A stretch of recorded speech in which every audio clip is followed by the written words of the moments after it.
నాది కూడా తిరుపతే. గురువారం మాత్రం దేవుడుకి అలంకారం చేయరు, మూడో నేత్రం ఉంటుంది అంటారన్నమాట, నిజ స్వరూపంతో ఉంటారు అంటారు. ఆ ఒక్క గురువారం మాత్రం కనీసం కొంచెం జాగ్రత్తగా ఉండేవాళ్ళు. దేవుడు చూస్తున్నాడు, మిగతా రోజుల్లో ఆయనకి మొత్తం అలంకారం చేస్తారు, ఈ మూడో కన్ను కూడా కనిపించదని. బహుశా ఇవన్నీ గురువారం కాకుండా మామూలులో చేస్తారు, అంటే గురువారం భయం కూడా పోయిందేమో. సరే, సో ఈ బోలే బాబా వచ్చాడు. ఆయన 331 రూపాయలకే ఇస్తాడు. వాళ్ళేది 300, లాస్ట్ టైం 398కా 394కా, నేను 331కే ఇస్తా అన్నాడు. ఆయనకు కూడా దాదాపు 7,15,000 టన్నులు L2 ఈ బోలే బాబాకి, ఈ ప్రీమియర్ ఆగ్రో ఫుడ్స్కి 13 లక్షలు, మొత్తం 20 lakhs ఇచ్చేశారు. సరే అయిపోయింది.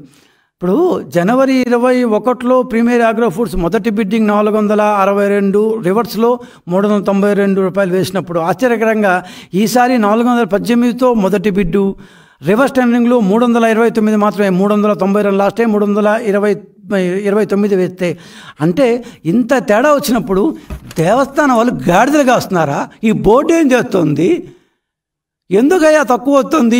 ఏ విధంగా తక్కువ వస్తుంది? మిగతా సంస్థలను అస్సలు పిలవండి, కాస్ట్ ప్రైస్ ఎంత, ఇవంతా ఏం చూడరా ఈ దేవస్థానం? సరే అయిపోయిందా?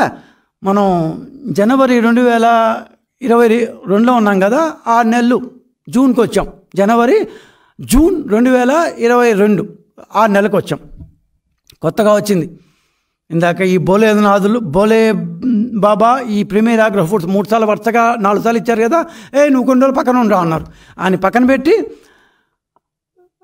ఆల్ఫా మిల్క్స్ లాస్ట్ టైం వాడు L3గా ఉన్నాడు. సో నువ్వు L3గా లాస్ట్ టైము, సరే ఈసారి నీకు ఇస్తామని L3ని తీసుకు. లాస్ట్ టైం L3గా ఉన్నవాడు ఈసారి L1గా వచ్చాడు. Alpha milk foods private limited. వాళ్ళు ఎంతకేసాడు తెలుసా? మొదటి బిడ్డు 475 రూపాయలకి, రెండో బిడ్డు 465 రూపాయలకి, అంటే 9 రూపాయలు తగ్గించాడు, 8 రూపాయలు తగ్గించాడు రివర్స్ టెండరింగ్లో. లాస్ట్ టైం ఎంతకేసారండి? 329 రూపాయలకి లాస్ట్ టైం వేస్తే L1, 331కి L2 వేస్తే 329 నుంచి 6 నెలల్లో జనవరి 2022లో 329 రూపాయలు ఉంటే కరెక్ట్గా 6 నెలల తర్వాత జూన్ 2022 నాటికి 465 రూపాయలకి వెళ్ళిపోయింది. ఒక్కసారిగా నెయ్యి ధర స్టాక్ మార్కెట్లో నిన్న మొన్న వరుసకి పెరిగి మళ్ళీ డౌన్ అయిందే, ఆ టైప్లో దాదాపు 150 రూపాయలు, 330, 400, 137 రూపాయలు, 138 రూపాయలు ఒక్కసారిగా 6 నెలల్లో నెయ్యి ధర పెరిగిపోయింది. L1కి 467 రూపాయలతో దాదాపు 7,96,000 కేజీలు. లాస్ట్ టైము ప్రీమియర్ అని L1లో వాడికి దాదాపు 13 లక్షల కేజీ ఇచ్చారు కదా 329తో. సేమ్ సంస్థ ఇదే ప్రీమియర్ అనేవాడు 329కి 6 నెలల క్రితం వేసి ఈసారి అతను 470కి వేశాడు. ధర్మారెడ్డి గారు ఎక్కడున్నారో, రిటైర్ అయిపోయి ఏం చేస్తున్నారో ఏంటి ఏదో పనులు? 6 నెలల్లో 130 రూపాయలు. సేమ్ సంస్థ, ఇదే premier agri products, Raebareli, Uttar Pradesh. ఈ సంస్థతో మీకేం బాంధవ్యాలు ఉన్నాయి? 22 జూన్ కాబట్టి అప్పటికింకా గురుస్వామి ధర్మారెడ్డి గారు ఉన్నారు, సారీ మన వైవి సుబ్బారెడ్డి గారు ఉన్నారు. వైవి సుబ్బారెడ్డి గారు ఏంది ఈ రివర్స్ టెండరింగ్ బోగస్, ఈ రివర్స్ టెండరింగ్ డ్రామాలు ఏంటి? ఎందుకు వరుస పెట్టి ఒకే ప్రీమియర్ ఆగ్రో ఫుడ్స్ L1గా లేకపోతే L2గా వస్తున్నాడు? ఒకసారి ఎక్కువ వేస్తాడు, 3 నెలలకి తగ్గిస్తాడు. కరెక్ట్గా 6 నెలలు 2022 జనవరిలో సుబ్బారెడ్డి గారు యూ వర్ ది చైర్మన్. మీరు ఆగస్ట్ దాకున్నారు అనుకుంటారు, 2023లో దాకున్నారు. ఇది 2022 జనవరిలో 329 రూపాయలకి మీరు ఇచ్చిన వ్యక్తి. అదే సంస్థ L1గా ఇస్తే అదే సంస్థ 6 నెలల తర్వాత L2గా 470 రూపాయలకి వస్తుందా? 400 L1గా 3 రూపాయలు తగ్గించి alpha milk foods. Last time ఎవరైతే L3 వచ్చారు, ఈ అటుకులు చిటుకులు మారండి అని చిన్నప్పుడు ఆడుకునే వాళ్ళం. ఏంటి సార్ ఇది? మరి దేవుడి దగ్గర ఇన్ని డ్రామాలా? పోతుందో చెప్తుంటే ఇంకా ఇట్లాంటివి ఎన్ని ఉన్నాయో తెలుసా? ఎట్లా ఇస్తారు అసలు? ఏ బేస్ మీద ఇస్తారు? నవంబర్ 2019లో 373, నవంబర్ 2020లో 324, జనవరి 2021లో 392, జనవరి 2022లో 467. ఇప్పుడు జూన్కి వచ్చాం, జూన్ 2020కి వచ్చి 329. ఇది నెయ్యా స్టాక్ మార్కెటా? ఏం కమిషన్లు వచ్చాయి ఇక్కడ? ఏం కమిషన్లు వచ్చాయని ఇంత కిందకు వచ్చాయి, అంత పైకి పోయినాయి. ఎయిదర్ 2022 జనవరితో అన్నా తప్పు ఉండాలి. ఎందుకంటే 329 రూపాయలకి వచ్చేవాడి కల్తీ అంత తక్కువ ఇస్తే ఖచ్చితంగా వాడు దాంట్లో వనస్పతో ఇంకోటో జంతుకువో పాడో పతికట్టో ఏదో ఒకటి కలపందే నెయ్యి కాదు. లేదా అప్పుడన్నా తప్పు ఉండాలి. లేదా 6 నెలల తర్వాత జూన్ 2022కి 467, 470 L1 L2 ఇప్పుడన్నా తప్పు ఉండాలి. ఏ తప్పు?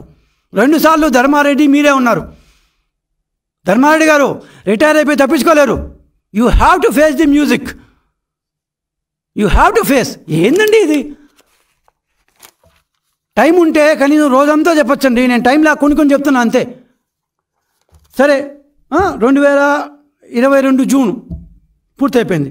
కరెక్ట్గా 2 months అండి. సెప్టెంబర్ 2022కి వచ్చాం. ఓకే, 10 లక్షల కేజీలకి ఇంకొక టెండర్ పిలిచారు. కొత్తగా ఒక సంస్థ అంటే మల్గంగా. లాస్ట్ టైం అంతా వాడు L3లో ఉన్నాడు అనమాట. ఇప్పుడు వచ్చింది వాడికి, నువ్వు లేవు కదా, నీకు ఇవ్వాలి కదా, ఈసారి నువ్వు రా. మల్గంగా ఇతను కరెక్ట్గా జూన్ 2022లో మెయిన్ బిడ్డింగ్ అంటే ఫస్ట్ బిడ్డింగ్ 475 రూపీస్కి వేస్తే సెప్టెంబర్లో 2 నెలలకి జూన్, జూలై, ఆగస్ట్, సెప్టెంబర్ అంటే 3rd monthకి 581 రూపాయలకి వేస్తాడు మెయిన్ బిడ్డింగ్, ఫస్ట్ బిడ్డింగ్. 581 రూపాయల కష్టం ఇవ్వం, దాని రివర్స్ బిడ్డింగ్ పోవాల్సిందే అని హుంకరించారు పాపం సారు.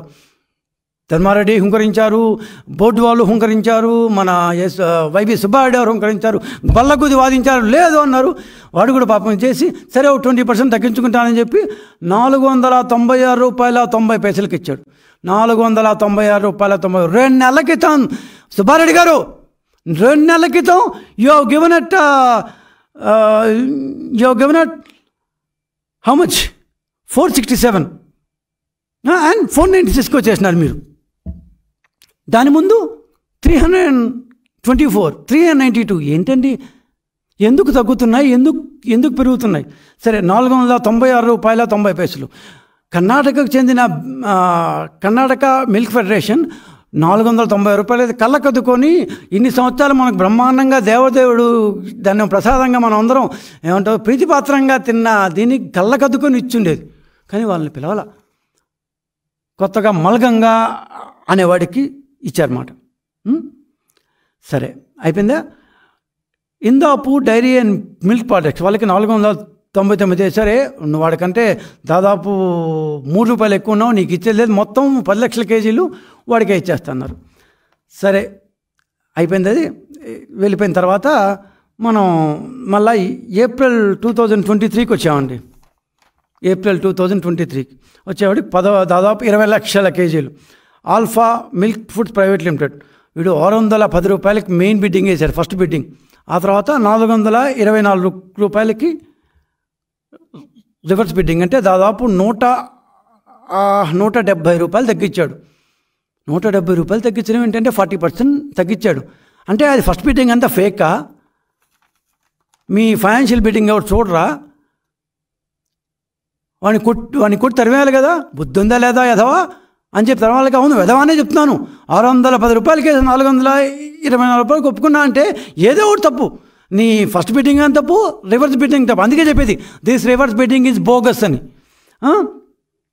లాస్ట్ టైము 2nd ప్లేస్లో వచ్చారు కదా, ఫస్ట్ ప్లేస్లో వచ్చిన మల్గంగాకి ఇచ్చాం కదా, ఈసారి వాడు L2 అయ్యారు. అంటే L1 L1 వాడికి వీడికి ఈ 5-6 మందిలోనే సుబ్బారెడ్డి గారు మార్చి ఇచ్చారు. అంకెలు చెప్తున్నాయి ధర్మారెడ్డి గారు, సుబ్బారెడ్డి గారు. మేమేం చెప్పట్లా, ఇది మీరు ఇచ్చిన అంకెలే, మీరు ఇచ్చిన టెండర్ల అంకెలే మేము తీసుకొని చెప్తున్నాం అంతే, ఇంక వేరే ఏం చెప్పట్లేదు. ఇంత పెద్ద ధర ఇస్తున్నప్పుడు అసలు మిగతా వాళ్ళు ఎందుకు వేయలేదు? చాలామంది ఉన్నారు కదా, 100 మంది ఉన్నారు కదా. ఆంధ్రప్రదేశ్, తెలంగాణ, సౌత్లోనే ఏమంటారు, కర్ణాటక, కేరళ, ఈ తమిళనాడు ఇంతమంది ఉన్నారు కదా. 496 రూపాయలకి నువ్వు ఇచ్చినప్పుడు వై యూ హ్యావెంట్ ఎంక్వైర్డ్? ఇద్దరే వచ్చారా ఏమో? జూన్ 2020లో రివర్స్ టెండరింగ్లో 2% మాత్రమే. కానీ ఈసారి మాత్రం రివర్స్ టెండరింగ్లో 18%కి. అసలు రివర్స్ టెండరింగ్ ఏంది ఇది? లాస్ట్ టైం మాత్రం రూపాయి కూడా తగ్గించని అంటాడు, ఈసారి మాత్రం బిడ్డింగే 581 రూపాయలకి వేసాడు, 495 రూపాయలు, సారీ 616 రూపాయలకి వేసాడు, 499 రూపాయలకి ఇచ్చాడు. ఏంటది? సరే, ఇంకా ఫైనల్గా ఏప్రిల్ 2023కి వచ్చామండి. వచ్చేటప్పటికి ఆల్ఫా ఫుడ్స్ 610 రూపాయలు, ఇప్పుడు నేను చెప్పాను కదా, ఇదైంది. ఇట్లా మారుస్తూ వచ్చేటప్పటికి వెనక కింద పైకి ముందు పైకి కిందకి పోయేటప్పటికి వీళ్ళ ఇష్టం వచ్చేటట్టు ఈ 6-7 సంస్థల్లో మాత్రమే తీసుకొని ఇచ్చారు. సరే, ఇది నేషనల్ డైరీస్ కదా. మన ఆంధ్రాకి చెందిన కేటగిరీలో ఆంధ్రాకి సంబంధించిన అందరూ వేయచ్చు. చాలా ఉన్నాయి ఆంధ్రాలో లేని, కొంతవరకు ఏమన్నా తెలంగాణలో లేని డైరీ సంస్థలు లేవు. డైరీకి మనం ఫేమస్, కొన్ని పదుల సంఖ్యలో ఉన్నాయి. క్రీమ్ లైన్ డైరీ ఫుడ్స్, మనం దొడ్ల డైరీ అంటామే, వాళ్ళు ఉన్నారు. హెరిటేజ్ ఉంది, లేకపోతే సంఘం ఉంది, విజయ ఉన్నాయి కదా, విజయ ఉంది, వైజాగ్లో ఉండేది ఉంది. లేకపోతే ఇప్పుడు కొత్తగా తెలంగాణలో చాలా ఈ ప్రైవేట్ డైరీస్ వచ్చాయి. వాళ్ళు ఎవ్వరూ వేయకుండా కేవలం నెల్లూరుకి చెందిన వైష్ణవి, ఈ వైష్ణవికే ప్రతిసారి ఇస్తూ వచ్చారు. ప్రతిసారి 4 సంవత్సరాలు ప్రతిసారి ఆంధ్ర ఏ కేటగిరీలో. 2024 వచ్చేప్పటికి ఏమైందో నాకు తెలియదు, కానీ ఈ 800 కిలోమీటర్ల యొక్క లోపల ఉండే దీన్ని వచ్చేప్పటికి దాన్ని 1500కి మార్చాడు. అంటే ఇప్పుడు ఈ వైష్ణవి కూడా నేషనల్ లెవెల్లోనే పాల్గొనాల్సి వచ్చిందన్నమాట. సో ఈ 1500 వచ్చింది కాబట్టి మహారాష్ట్ర వాళ్ళందరినీ కూడా వేరే కేటగిరీ చేసి ఈ మల్గంగా, ఇజ్నాపూర్ ఇట్లాంటి వాళ్ళని తెచ్చారు. అంటే ఎన్నెన్ని రకరకాలు చేశారన్నమాట. ఇది సోకాల్డ్ మనం ఏమంటారు టెక్నికల్ కమిటీ ఉంది కదా, వీళ్ళు ఎన్నెన్ని మార్పులు చేశారంటే వాళ్ళకి ఇచ్చిన కండిషన్లు మార్చి పడేశారన్నమాట. అంటే కొన్ని కండిషన్లు మీరు ఇచ్చేయని అవసరం లేదు. ఏ కండిషన్లు అంటే 3 సంవత్సరాలు కనీసం డైరీ రన్నింగ్లో ఉండాలి. అబ్బాయి 3 సంవత్సరాలు అవసరం లేదు, ఒక సంవత్సరం చాలని చెప్పి ఇచ్చేసారు. ఇది ఎప్పుడంటే అండి, దిస్ హస్ బీన్ ఇన్ 2019. ఆయనకు రాగానే వీళ్ళు చేసింది ఏమంటే ఫస్ట్ టెండర్ల కండిషన్లు మార్చేశారు. 3 సంవత్సరాలు దీంట్లో నుంచి అది రన్నింగ్లో ఉండాలంటే ఒక సంవత్సరం చాలన్నారు. Dairy should be collecting at least 4 lakh litres of cow milk per day, 4 లక్షల ఇది ఉండాలి అన్నారు. అవసరం లేదు, 2 lakhs ఉంటే చాలన్నారు అనమాట. It should also have a processing capacity of minimum 8 tons. 8 tons cow fat, ఈ నెయ్యి ఫ్యాట్ కంటెంట్ వచ్చే పాల దీన్ని తయారు చేసే శక్తి ఉండాలి. 8 tons కష్టం అబ్బా, 4 tons చాలని చెప్పారు. ఇంకోటి ఏంటి,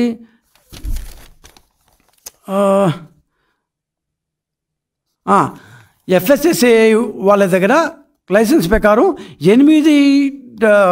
12 టన్నులు ఉండాలి అని FSSAI వాళ్ళు ఖచ్చితంగా పెట్టినారు. ఇన్ని లీటర్ల గీ ఇవ్వాలంటే ఇన్ని టన్నుల కెపాసిటీ కింద FSSAI వాళ్ళు 12 టన్నుల కౌ మిల్క్ ఫ్యాట్ ఖచ్చితంగా ఉండాలి అన్నారు. FSSAI ఏదో ఇస్తుందబ్బా, వాళ్ళని పడుచుకోవద్దు అని మా పెద్దసారి చెప్పారేమో, సుబ్బారెడ్డి గారు చెప్పారు. ఈ కమిటీ ఏం చేసింది, 8 రోజుకి 8 tons ఉంటే చాలు అని చెప్పింది. యాన్యువల్ టర్నోవర్ అంటే సంవత్సరం టర్నోవర్ కనీసం 250 కోట్లు ఉండాలి. 150 ఉంటే చాలబ్బా, ఊరికే ఎందుకు తీసేయండి, 150 కోట్లు ఉంటే చాలా అయింది. ఈ టైప్లో ఒక్కొక్కరిని ఇష్టం వచ్చినట్టు మన యొక్క టెండరు ఇదంతా మార్చుకునేసి దాన్ని నాశనం చేసేసి దాదాపు 1200 కోట్ల రూపాయల ఈ గీలో కనీసం కమిషన్లు లేనిది ఇవే వచ్చిండేవి కాదు కదా. రోజుకు 15,000 లీటర్ల కేజీల నెయ్యి కావాల్సింది దీంట్లో. అంటే నెలకు 4,50,000, సంవత్సరానికి 54 లక్షలు. 5 సంవత్సరాలు, ఒక కోవిడ్లో 5 సంవత్సరాలకైతే 2,70,00,000 కేజీల నెయ్యి కావాలి. కోవిడ్లో ఒక 6 నెలలు పెద్దగా లేదు కాబట్టి తీసినా కూడా 2,30,00,000 కేజీల నెయ్యిని గత 5 సంవత్సరాల్లో సప్లై చేశారు. అసలు నెయ్యి ఇంత ధరకు సుబ్బారెడ్డి గారికి, వైసీపీ వాళ్ళకి, మీకు నిజంగా దేవుడి మీద ఏం భక్తున్నా పాయింట్ టు పాయింట్ ఇట్లాంటి ప్రశ్నలు మీరు సమాధానం ఇవ్వాలి. ఊరికే కూర్చొని ఏదో పోయి నేను కోర్టులో వేసాను, కోర్టు చెప్పింది హ్యాపీగా చెప్పింది, సంతోషం. కోర్టు ఏం చెప్పింది, ఇప్పటిదాకా ఇప్పుడు నేను చెప్పినవన్నీ ఉత్తర భారత సంస్థలు, మా సిట్టు మాత్రమే అంటే అక్కడికి పోయిండేవాళ్ళు కాదు, కష్టం, మళ్ళీ ఇది దాన్ని ఏమైనా పర్మిషన్ కావాలి. ఇప్పుడు సిబిఐ కూడా ఎంటర్ అయింది కాబట్టి, ఇద్దరు సిబిఐ సభ్యులు ఉన్నారు కాబట్టి సిబిఐ తన హోదాలో భారతదేశంలో ఎక్కడికన్నా పోగలదు.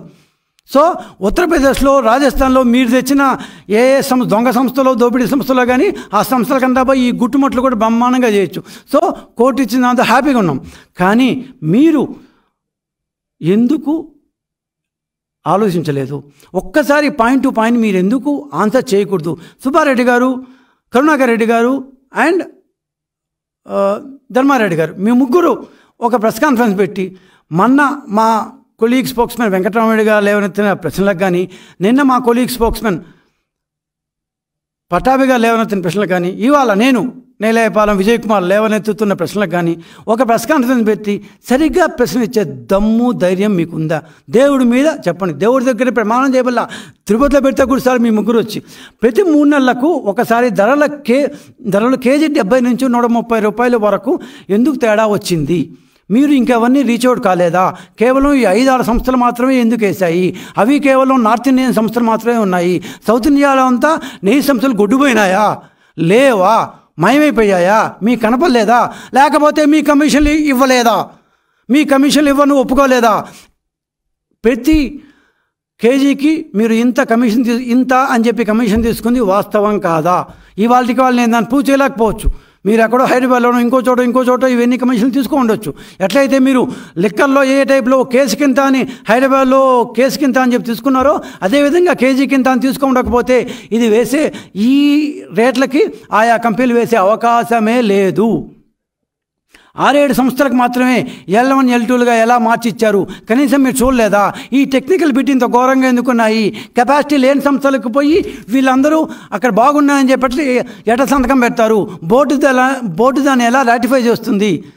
ఏ బేసిస్ మీద మీరు టెక్నికల్గా అంత ఘోరంగా ఉన్న కెపాసిటీ లేని సంస్థలకు మీరు ఎట్టిస్తారు? తెలుగు రాష్ట్రాల నుంచి ఎందుకు టెండర్లు వేయట్లేదని ఎప్పుడూ ఆలోచించలేదా? కేవలం మహారాష్ట్ర, ఉత్తరప్రదేశ్ నుంచి మాత్రమే గీ తయారవుతుందా? ఇంకెక్కడ తయారు కదా భారతదేశంలో? ఆ దక్షిణాది సంస్థలు 350 రూపాయలకి మేము అటు ఇటుగా కోట్ చేస్తున్న ఉత్తర భారత సంస్థలకు మేము రేటు ఇవ్వలేము అని చెప్పి వెళ్ళిపోతున్నప్పుడు మీరెందుకు పట్టించుకోలేదు? మన రాష్ట్రం కానీ లేకపోతే మన దక్షిణ భారతదేశంలో కానీ రైతుల కోఆపరేటివ్లకు ఎందుకు సహకరించలేదు? రైతులంటే మీకు పడదా? రైతులను పట్టించుకోరా? రైతుల కోఆపరేటివ్ ఈ దేశంలో మనకూడదా? ఎంతసేపు ప్రైవేట్ ఎడసే ఉండాలా? అట్లే ఉంటుంది. ఉత్తరాఖండ్, ఉత్తరప్రదేశ్, రాజస్థాన్ ఈ 3 రాష్ట్రాల నుంచి మెయిన్గా వచ్చాయి. ఈ 3 రాష్ట్రాల నుంచి ట్యాంకర్లలో రావాలి అంటే అక్కడి నుంచి ఒక్కొక్క ట్యాంకర్కి ట్రాన్స్పోర్టేషన్ ఎంత అవుతుంది? వాళ్ళు కనీసం 15% ప్రాఫిట్ మార్జిన్ పెట్టుకొని ఉన్న ఏ కంపెనీ రన్ చేయాలి కదా? వాళ్ళు ఓవర్ రేట్ అంతా తీస్తే కూడా అంటే ఒక ట్యాంకర్ రావాలి, ట్రాన్స్పోర్టు ప్లస్ వాళ్ళ ప్రాఫిట్ ఆన్సర్ 35% అనే పడుతుంది కదా. అంటే 350 రూపాయల్లో ఈ ప్రాఫిట్ ట్రాన్స్పోర్టేషన్ మొత్తం పోతే 220-230 కేజీల కంటే తయారీ ఖర్చు ఎక్కువ కాకూడదు. సుబ్బారెడ్డి గారు, ధర్మారెడ్డి గారు, సుబ్బారెడ్డి గారు, కరుణాకర్ రెడ్డి గారు, మీ ముగ్గురికి ఒక ప్రశ్న అండి. ఇన్ఫ్యాక్ట్ ఈవెన్ జగన్మోహన్ రెడ్డి గారు కూడా, మీ నలుగురు, ఆయన జగన్మోహన్ రెడ్డి మీరంతా చాలా డబ్బున్నోళ్ళు, మీకు మీ ఇళ్ళల్లో దోశలు నెయ్యితోనే పోసుకుంటారేమో, మాలాంటి మామూలు వాళ్ళందరూ దోశలు శనగంతోనే పోసుకుంటాను సార్, ఇంకా తక్కువ ఉంటే పామాలతో ఏదో పోసుకుంటాం అన్నమాట. మీరు కనుక మీరు ఇంత తక్కువకి నెయ్యి తెప్పించారు కాబట్టి కనీసం మిగతా స్టేట్ వదిలేయండి, ఆంధ్రప్రదేశ్లో అందరికీ ఈ 230 రూపాయల కాస్ట్ ప్రైస్ 320 రూపాయలకి ట్రాన్స్పోర్టేషన్తో మీ ఇంటి దగ్గర ఇచ్చారు. అంటే దాన్ని ఏమంటే తిరుమల గోడౌన్లో ఇచ్చారు. మా అందరికి కూడా ఏదో దాన్ని ఏమన్నా సివిల్ సప్లైస్ వాళ్ళతో మేము మాట్లాడతాము, మా అందరికి కూడా ఆ టైప్లో 250 రూపాయలు 270 రూపాయలు కొద్దిగా కలిసి చేసినప్పుడు ఓకే సార్, మేమే చదువు దేవుడు కాదు కదా, మేమేం దేవుళ్ళం కాదు కదా, ఇంకా కొద్దిగా చదువుకుపోదాం. ఒక 300 రూపాయలకి అటు ఇటుగా మీరు కనుక నెయ్యి ఇప్పిస్తే మేమందరం కూడా ఈ చెత్త నూనెలు ఏమంటారు, ఈ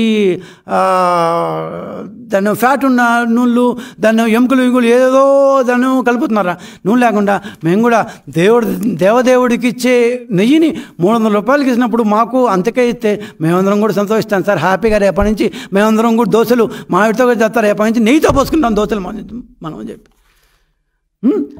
సో దేశంలో పాలు ధర ప్రతి నెల పెరుగుతున్నప్పుడు నెయ్యి ధర మాత్రం ఎలా 130 రూపాయలు పర్ కేజీ తగ్గిపోతుందండి?